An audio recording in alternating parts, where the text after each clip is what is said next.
Olá, tudo bem? Seja bem-vindo a mais um episódio do Livro de Mórmon Comentado. É muito bom saber que cada vez mais pessoas têm acompanhado os vídeos aqui no canal, os comentários. É uma alegria saber, ouvir alguns depoimentos de como os episódios têm ajudado e abençoado algumas pessoas. Fico muito feliz em saber.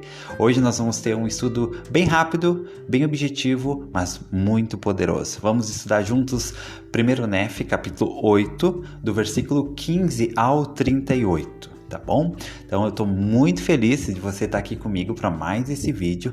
Você pode acompanhar o nosso canal Caminho do Discipulado nas redes sociais, no Facebook, no Instagram, no Spotify, também temos o podcast por lá e no YouTube. Então, muito obrigado por você estar nos acompanhando. Deixa o seu comentário, deixa a sua opinião. É muito importante para mim poder ouvir e saber que eu estou fazendo companhia para você.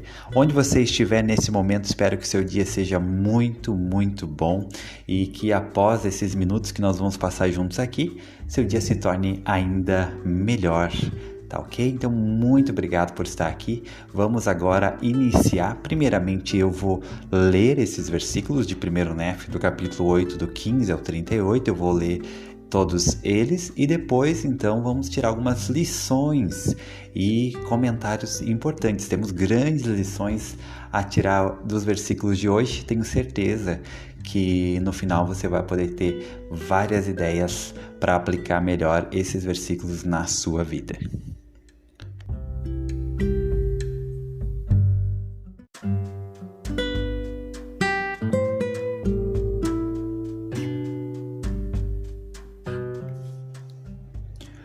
Primeiro Nef, capítulo 8, versículo 15 ao 38. E aconteceu que lhes acenei e também lhes disse, em alta voz, que fossem ter comigo e comessem do fruto, que era mais desejável que qualquer outro fruto. E aconteceu que, indo eles ter comigo, comeram também do fruto. E aconteceu que eu desejava que Lamã e Lemuel também comessem do fruto. Portanto, olhei em direção à nascente do rio, a fim de ver se acaso os encontraria. E aconteceu que os vi, mas eles não quiseram ir ter comigo e comer do fruto. E vi uma barra de ferro que se estendia pela barranca do rio e ia até a árvore onde eu estava. E vi também um caminho estreito e apertado, que acompanhava a barra de ferro até a árvore onde eu estava, e passava também pela nascente do rio, indo até um campo grande e espaçoso, que parecia um mundo. E vi inumeráveis multidões de pessoas, muitas delas se empurrando para alcançar o caminho que conduzia à árvore junto à qual eu me achava. E aconteceu que elas começaram a andar pelo caminho que conduzia à árvore. E aconteceu que se levantou uma névoa de escuridão. Sim, uma névoa de escuridão tão densa que os que haviam iniciado o caminho se extraviaram dele e, sem rumo, perderam-se. E aconteceu que vi outros avançando com esforço e chegaram e conseguiram segurar a extremidade da barra de ferro e empurraram-se através da névoa de escuridão, apegados à barra de ferro, até que chegaram e comeram do fruto da árvore. E depois de haverem comido do fruto da árvore, olharam em redor, como se estivessem envergonhados. E eu também olhei em redor, e vi na outra margem do rio de água um grande e espaçoso edifício, e ele parecia estar no ar, bem acima da terra. E estava cheio de gente, tanto velhos como jovens, tanto homens como mulheres, e suas vestimentas eram muito finas, e sua atitude era de escárnio, e apontavam um dedo para aqueles que haviam chegado e comiam do fruto. E os que haviam experimentado do fruto ficaram envergonhados, por causa dos que zombavam deles, e desviaram-se por caminhos proibidos, e perderam-se. E agora, eu, Nef, não menciono todas as palavras de meu pai. Para escrever sucintamente, porém, eis que viu ele outras multidões que avançavam com esforço, e chegavam e agarravam-se à extremidade da barra de ferro, e avançavam continuamente agarradas à barra de ferro, até que chegaram e prostraram-se e comeram do fruto da árvore.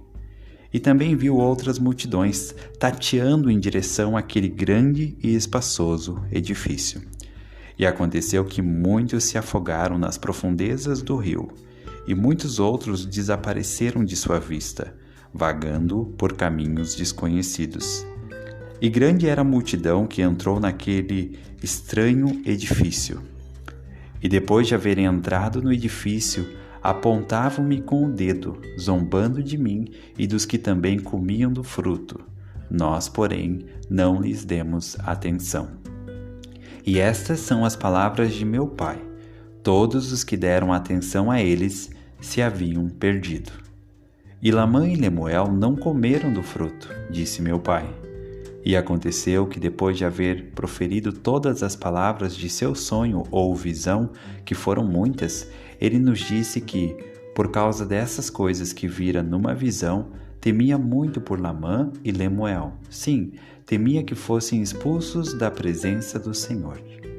E exortou-os então com todo o sentimento de um terno pai, a darem ouvidos às suas palavras, para que talvez o Senhor tivesse misericórdia deles e não os expulsasse. Sim, meu pai pregou a eles. E depois de haver-lhes pregado e profetizado muitas coisas, ordenou-lhes que seguissem os mandamentos do Senhor, e cessou de falar-lhes.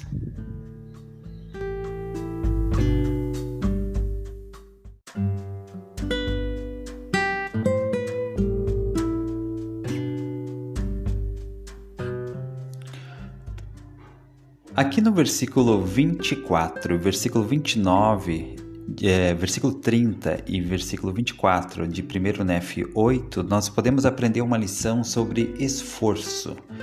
Aqui diz assim, no versículo 24: E aconteceu que vi outros avançando com esforço, e chegaram e conseguiram segurar a extremidade da barra de ferro. Então, e aí diz, até que chegaram e comeram do fruto da árvore. Então aqui eles avançavam com esforço. No versículo 30 diz, eis que viu ele outras multidões que avançavam com esforço, e chegavam e agarravam-se à extremidade da barra de ferro, e avançavam continuamente agarrados à barra, até que chegaram e prostraram-se e comeram do fruto da árvore. Então é interessante que no caminho até a árvore da vida pela barra de ferro exigia muito esforço. E essa palavra esforço, ela pode ter vários significados. Mas de fato, se você realmente quiser fazer a diferença ou se realmente quiser ter sucesso em algo, em qualquer coisa, você não pode simplesmente ficar sentado esperando que as coisas aconteçam. É preciso esforço da sua parte, é preciso que você se esforce. O esforço ele é necessário. E aqui nesses versículos podemos ver que para chegar e comer do fruto da árvore da vida, ou seja, que é o amor de Deus, que é Jesus Cristo, para ter contato com esse amor é necessário muito esforço. O presidente Russell M. Nelson falou, Deus, o Senhor ama o esforço. Então Deus ama o esforço da nossa parte e Ele reconhece o nosso esforço. E é interessante que o nosso esforço nem sempre vai significar também perfeição. O nosso esforço nem sempre vai significar excelência em tudo que nós fazemos. Mas o Senhor, Ele vai julgar o nosso esforço, tudo que nós fizemos para conseguir alcançar determinada meta, determinado atributo, Ele vai reconhecer. E isso fica claro se nós formos avaliar nas mudanças que tiveram as perguntas para o templo, As perguntas para a recomendação do templo, em 2019, elas tiveram algumas mudanças e a palavra esforço, ela foi adicionada em algumas perguntas. Por exemplo, deixa eu pegar aqui, a pergunta que diz assim, você se esforça para ser moralmente limpo em seus pensamentos e em seu comportamento? Então aqui está a palavra esforço, Você se esforça para ser moralmente limpo? A outra pergunta que tem a palavra esforço é, você se esforça para santificar o dia do Senhor? E a outra é, você se esforça para ser honesto em tudo o que faz? Então o Senhor deseja que nós nos esforcemos todos os dias para nos tornar mais semelhantes a Cristo, para nos tornar pessoas melhores. E o Senhor ama o esforço. E esses versículos aqui de 1 Nef 8, versículo 24 e 30, deixam claro que todos aqueles que conseguiram chegar até a árvore da vida, eles não só estavam na barra de ferro, mas eles fizeram um grande esforço, eles avançavam com esforço. Então o esforço ele é necessário, e o esforço significa fazer tudo aquilo que está ao nosso alcance para atingir determinado objetivo em nossa vida.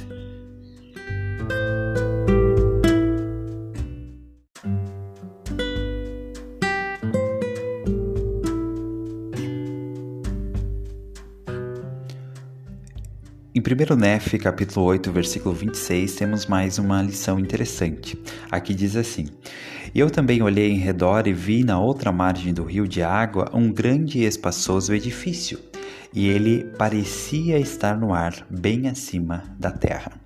Interessante que o comentário sobre o espaçoso edifício é que ele parecia estar no ar.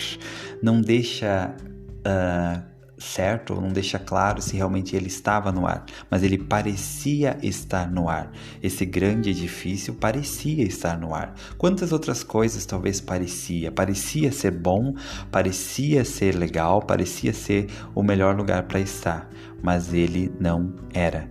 É interessante como as coisas, esse grande edifício, ele se relaciona com aparência, e como nós temos que tomar muito cuidado com as aparências.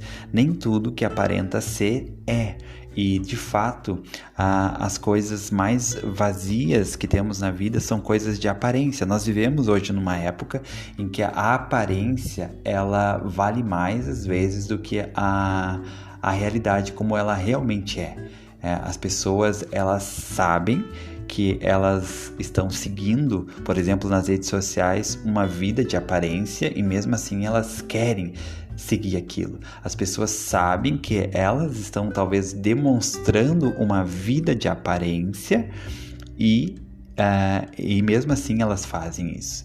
Então, de fato, nós vivemos uma época muito perigosa, onde as pessoas vivem tanto de aparência que no final a maioria vai perceber de que sua vida passou e não construíram nada, porque viveram uma vida de aparência. E nós devemos tomar muito cuidado. Aqui diz que esse grande e espaçoso edifício atraiu muitas pessoas. Com certeza ele era algo interessante, com certeza ele era algo que chamava a atenção. Ele tinha muitos seguidores, mas ele era algo de aparência, ele parecia estar no ar, ele parecia ser algo, mas não era. Então nós devemos tomar muito cuidado com as coisas que nós seguimos muitas vezes apenas pela aparência, sem olhar, sem ver o seu verdadeiro conteúdo, sem ver se realmente aquilo faz sentido e se realmente aquilo é bom. Então aqui fica mais uma lição: tomar cuidado com as aparências e não seguir, não fazer algo apenas por causa da sua aparência. Aqui muitas pessoas foram para esse espaçoso edifício, né, que não era o lugar correto para elas, porque seguiram apenas a sua aparência, né, porque ele parecia ser, parecia estar, mas ele não era e ele não estava.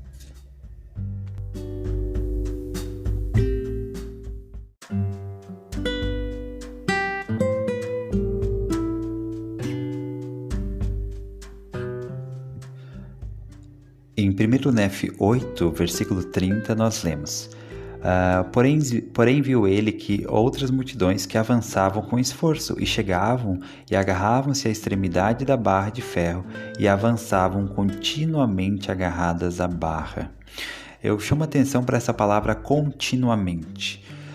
O quanto é importante nós sermos diligentes nas coisas corretas, em fazer aquilo que sabemos ser correto. E o quanto que vale nós sermos, usar esse termo continuamente, ou seja, nós sermos contínuos. Então, não adianta, por exemplo, nós sermos o tipo de pessoa que tem um lapso, né, um ânimo, né, uma força ali, se anima, por exemplo, na conferência, num discurso, numa aula, e aí começamos a ler todos os discursos possíveis da conferência geral, ouvir eles todos, 5, 6, 7, 8 por dia, estudamos as escrituras 2h30 direto, sabe, ficamos direto, fizemos isso com 2 dias, e depois passamos 1, 2 semanas sem tocar nas escrituras, sem fazer uma oração, sem fazer as coisas que o Senhor pede para nós fazer. Então não adianta nós termos essa intensidade por períodos, por momentos, mas não sermos contínuos diariamente em fazer as coisas. É muito mais sábio que nós leiamos, por exemplo, as escrituras 10 minutos por dia do que pegar e ler as escrituras 1h30, 2 horas em um dia e depois passar 2, 3 semanas sem tocar nas escrituras. Então é mais importante sermos contínuos do que sermos intensos apenas por alguns momentos e depois deixarmos de fazer as coisas que seria interessante e importante fazermos com mais frequência. Então essa palavra continuamente, ela é muito importante.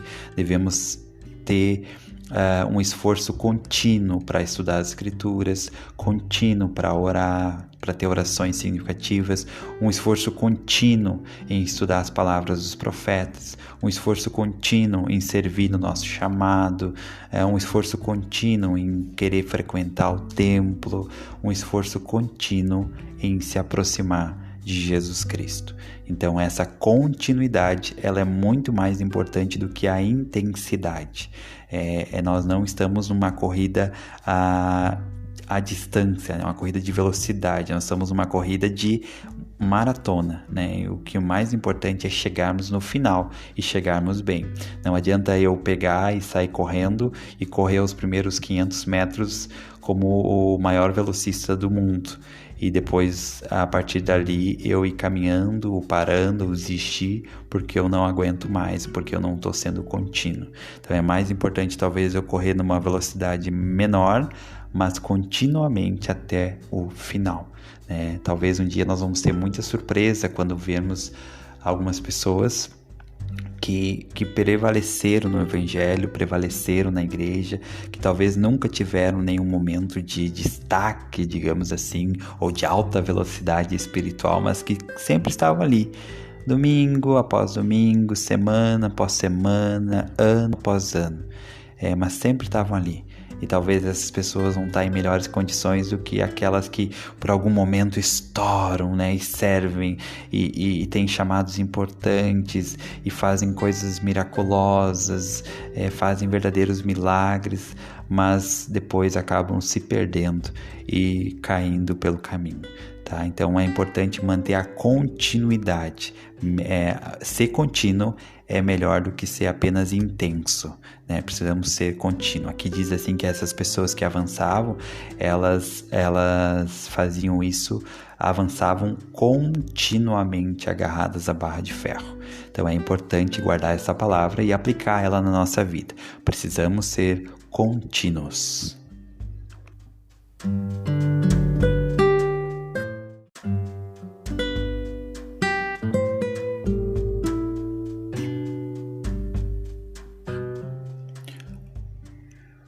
A próxima lição que podemos tirar desses versículos está no versículo 32. Primeiro Néfia, capítulo 8, versículo 32, diz assim: E aconteceu que muitos se afogaram nas profundezas do rio, e muitos outros desapareceram de sua vista, vagando por caminhos desconhecidos. Aqui eu gostaria de fazer um comentário sobre esse versículo, contando uma história que talvez vai dar para aplicar melhor a esse versículo.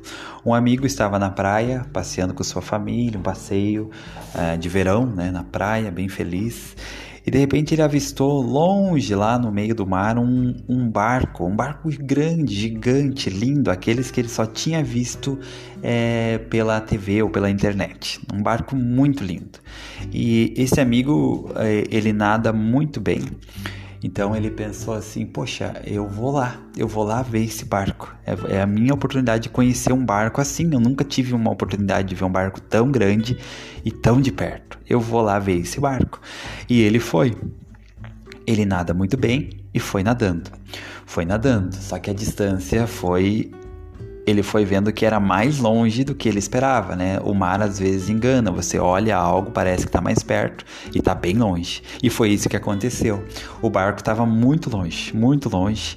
E ele percebeu que já tinha dado mais de 2 quilômetros da terra firme, na beira da praia, e ele estava lá. E ele pensou, poxa, eu vou chegar lá e vou descansar, porque daí eu descanso um pouco lá no barco, me seguro, fico por lá um pouco e depois eu volto. Daí eu vou poder descansar, tudo bem. E foi. E chegou lá e estava muito cansado, porque era muito longe. E quando ele chegou lá, o barco, ele percebeu que não tinha como ele se apoiar no barco, nem subir um pouquinho, algum degrau, alguma grade para ele segurar, não tinha. Era muito alto o barco, muito alto, e não tinha como ele se beneficiar do barco, se segurar no barco, se agarrar, enfim, para ficar ali, descansar, pegar um fôlego. E ele ficou apavorado, porque ele precisava descansar um pouco. Ele tinha nadado bastante. Chegou lá, viu o barco, mas nem aproveitou direito porque estava tão cansado. Ele estava mais preocupado como que ele ia voltar, porque ele estava muito longe da terra firme e estava cansado e não ia ter como descansar. Não tinha como se apoiar no barco e nem se segurar no barco para descansar um pouco. Então ele voltou, já começou a orar, preocupado, e ele voltou e estava ficando muito cansado. E ele até começou a levantar a mão para ver se alguém lá na beira do mar via ele para socorrer, porque ele estava começando a ficar desesperado. E aí ele viu que tinha encostou um barco pequenininho, um barco de pescador perto dele, e falou: o que tá fazendo aqui? Tu tá tão longe. Por que tu tá aqui? Que perigoso isso que tu tá fazendo. Ele falou, não, eu fui lá ver o barco lá, fiquei curioso e aí cheguei lá, não tinha como descansar. Dá pra mim ficar um pouquinho no teu barco aí só pra descansar um pouco? Não, fica aí, tu quer que eu te leve lá? Não precisa, não, só deixa eu descansar um pouco. Aí ele pegou um ar, né, sentou um pouco no barquinho, descansou e voltou. Conseguiu voltar, né? E ainda assim foi muito difícil voltar, porque segundo ele deu mais de 2 quilômetros nadando, e 2 quilômetros para ir e 2 para voltar, então era uma distância, ele nadava bem, mas não era profissional, né? Então foi muito difícil. Ele disse que achou que ia morrer aquele dia no mar, porque ele até fazia sinal lá para a família dele, para as pessoas na beira da praia, e ninguém via, ele estava muito longe para ser visto.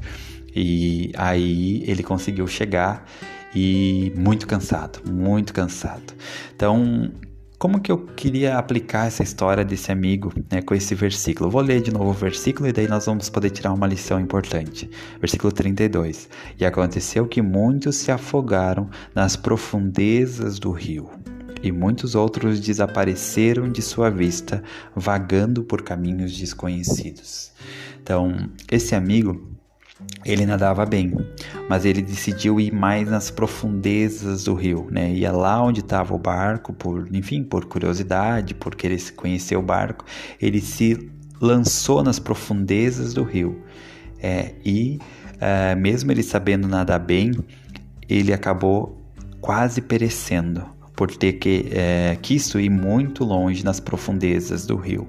Então existe um grande perigo quando nós ficamos procurando demais as profundezas do rio, né? Querendo muito conhecimento profundo, querendo entender verdades profundas, querendo conhecer, entender coisas mais profundas. E às vezes o nosso principal perigo, como foi esse amigo, a principal armadilha, é justamente por nós sermos bons nadadores.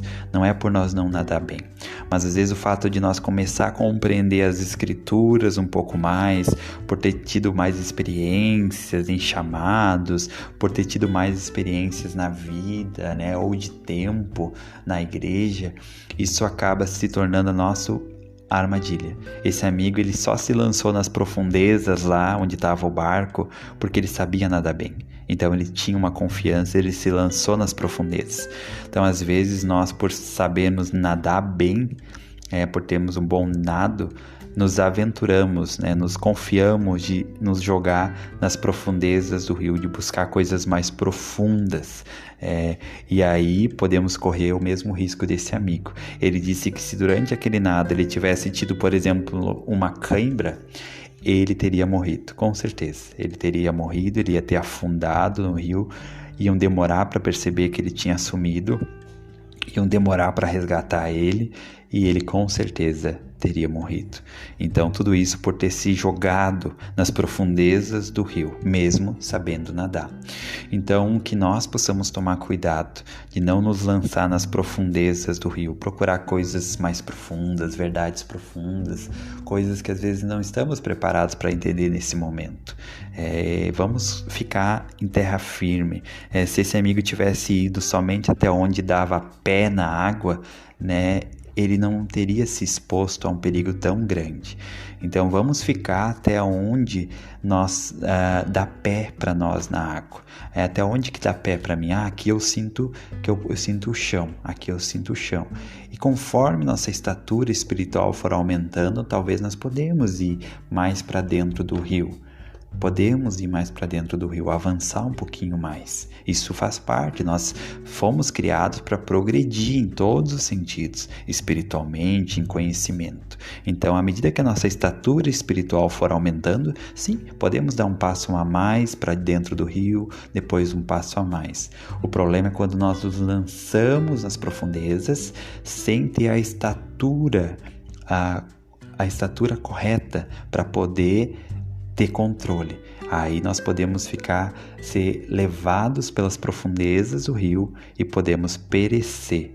Então esse é um cuidado, essa é uma lição para nós tirar desse versículo, tomar muito cuidado com as profundezas do rio.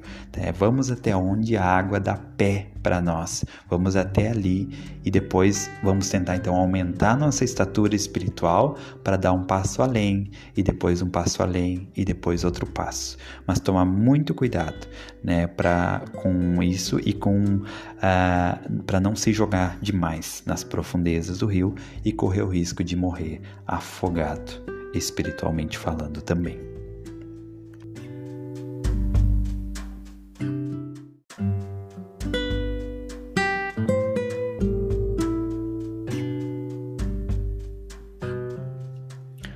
Muito bem, esse foi o nosso episódio de hoje, né, baseado aqui no sonho de Leí.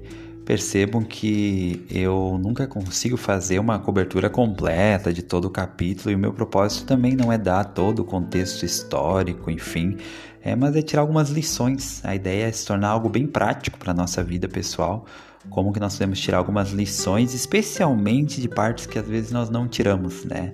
Eu não foquei muito aqui, por exemplo, na barra de ferro, que é as escrituras, que são coisas que normalmente nós já comentamos e já falamos e eu testifico que isso é muito importante, que a barra de ferro é a palavra de Deus, é as escrituras, né, que nos conduzem à árvore da vida.